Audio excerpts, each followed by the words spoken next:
Hey, what's up guys? This is Johan, and on this video we'll be going over the 2018 Rico Nano Tank Challenge June update.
Alright guys, so we are halfway there, about 6 months into this Rico Nano Tank Challenge, and for the most part everything has been going for me at least awesome. I hope you guys, all the other guys that's in this challenge, everything is going well for you guys as well. I've been keeping up with some of you guys, not everybody, but for the most part it looks like this challenge is going along well. So as far as I'm concerned, everything has been going along awesomely up until this last week of June. So as far as the cores are concerned, all of them are doing awesome. Things that have died in the main display and I put into the nano display, they're doing awesome. Things are encrusting, re-encrusting, and also that frag that I cut up last week, that multi-power frag that I showed you guys, it has actually encrusted on the skeleton, so that white little part that you see on the edges, that's no longer showing white. It's actually, the skin has actually grown over that, and it's time to play it out just a little bit. So this nano tank has been one of my favorite tanks I've set up. Compared to all the tanks, this one is a little bit closer, so I could get up really close and see different little things on the coral, like for example the polyps, the way they extend, and then things I learned as well, that underneath the coral, polyps come out underneath that coral as well. So little things that I've never thought I would know. I've actually learned a lot from this nano. But as I had mentioned earlier, I had a few bad things that happened, and it all began with one thing. So let's get into that.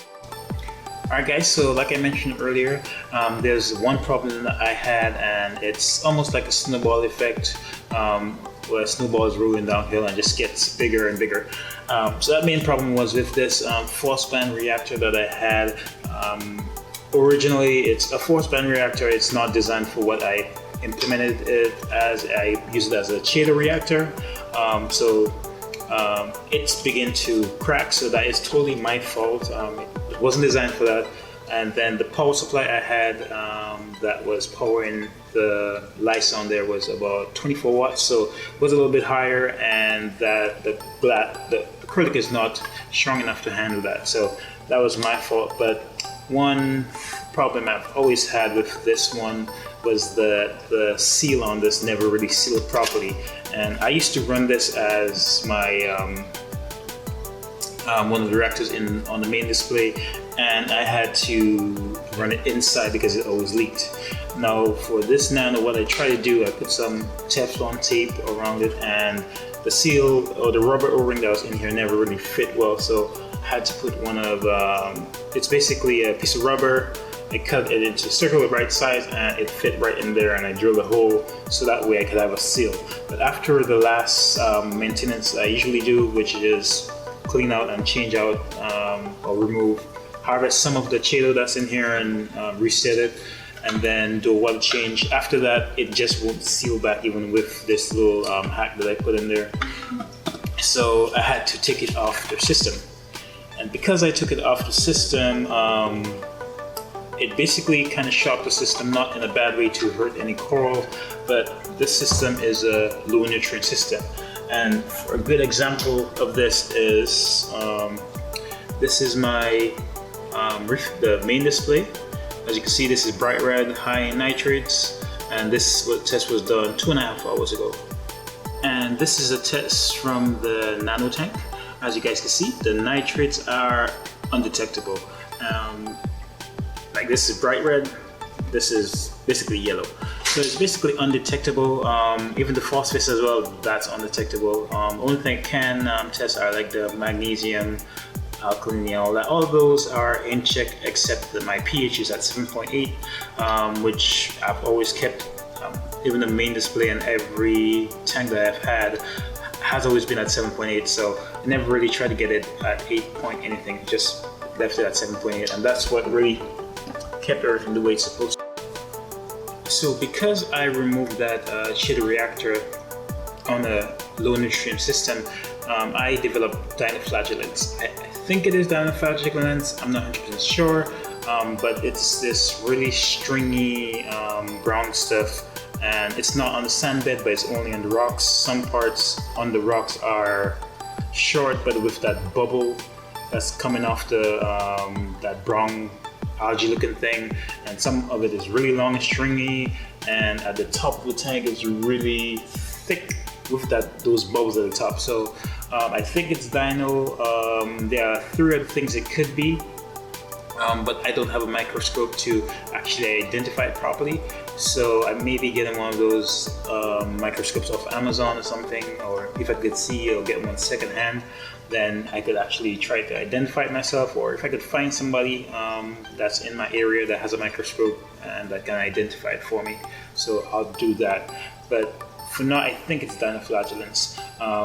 Not 100% sure how I'm going to deal with it. I've heard a few different things. For example, you can raise your pH, or you could raise your water flow. You could dose hydrogen peroxide. There are tons and tons and tons of things you can do. This is like going down a rabbit hole when I'm doing research for anything I've seen in the reef hobby, like as far as, for example, how to get rid of nitrates.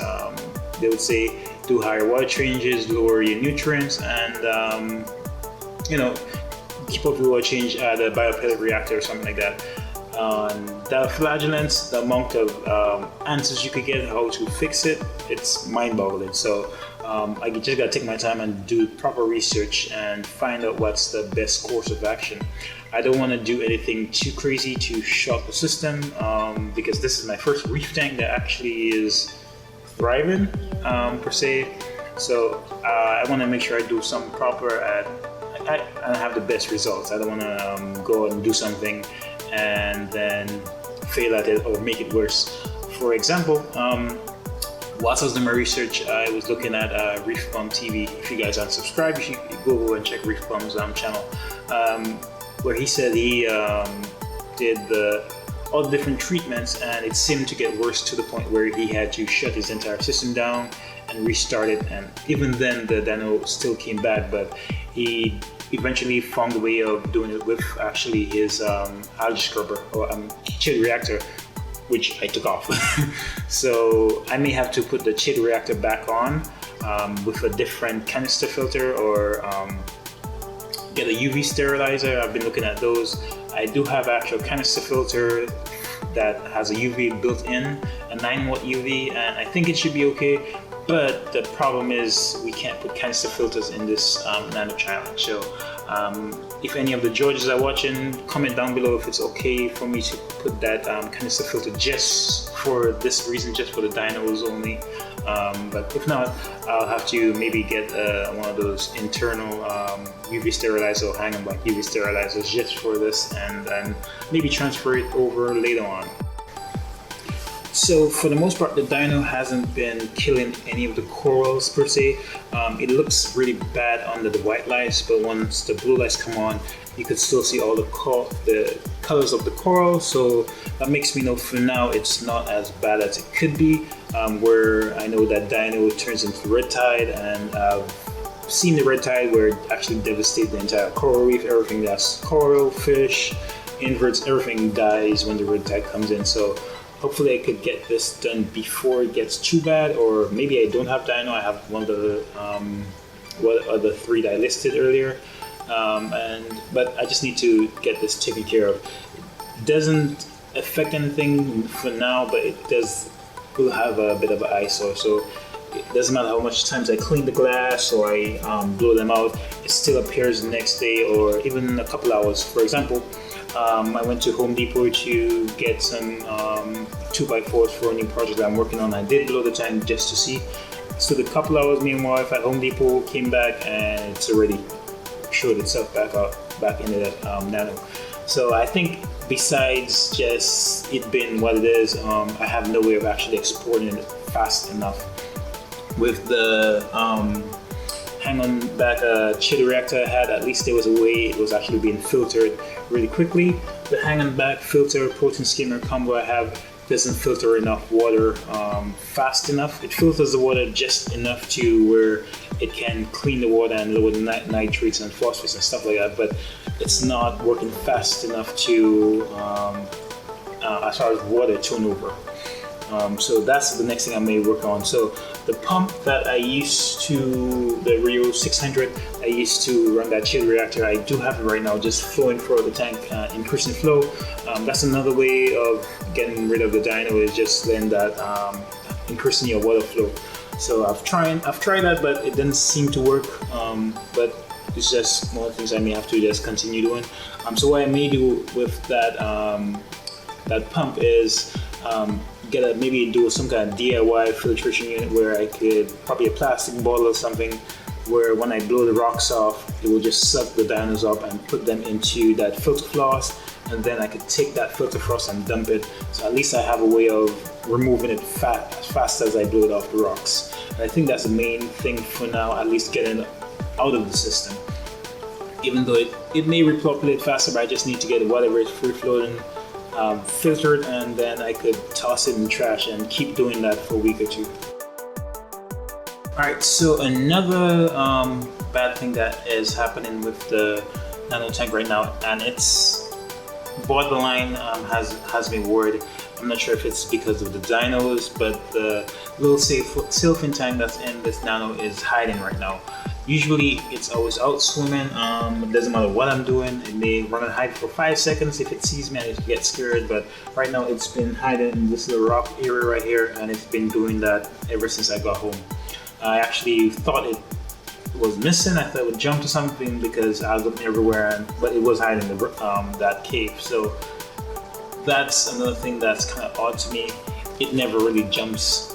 It never really hides. It's always a fish that's out picking at the rock. So I'm not sure if it maybe picked at the rock and ingested some of that dyno and it's affecting it wrong. But it has me worried. So I may remove it and put it in the main display in a breeder box.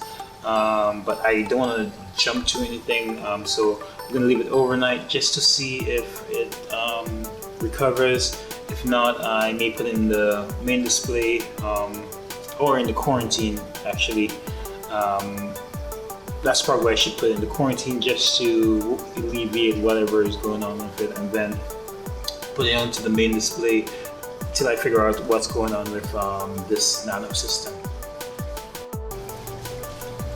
Alright guys, so that pretty much wraps it up for this nano tank update. Everything was going okay, awesome, until we reached the halfway point, something weird happened the last week of this month. So hopefully I could get this resolved. If any of you guys had any problems or any dealing with dyno in the past before and had success, or have any tips, comment down below, let me know what you guys think. So things I've heard that may work is like raising your pH to 8.0 or 8.4 hydrogen peroxide. I think there's some kind of dosing element, I think it's Coral Vita or something like that, that you use to, vibrant, you used to dose your system, and that it's like a bacteria that competes with dinoflagellin, which dinoflagellin is a bacteria, so it basically outcompetes the dinoflagellants. May have to put back a chiller reactor on there, so at least the algae can grow and consume whatever the dino is taking out, or at least have the place somewhere else where the dino can grow. So I think maybe the dino was growing in the chili reactor, and every time I harvest it would just stay in the chili reactor and not affect the main nano tank.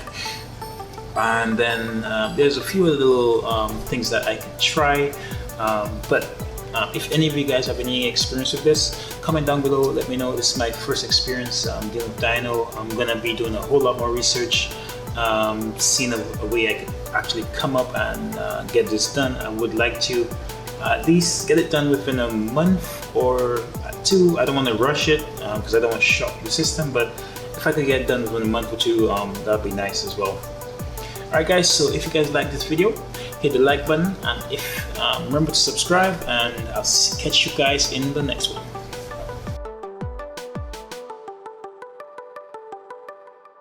Yogi 99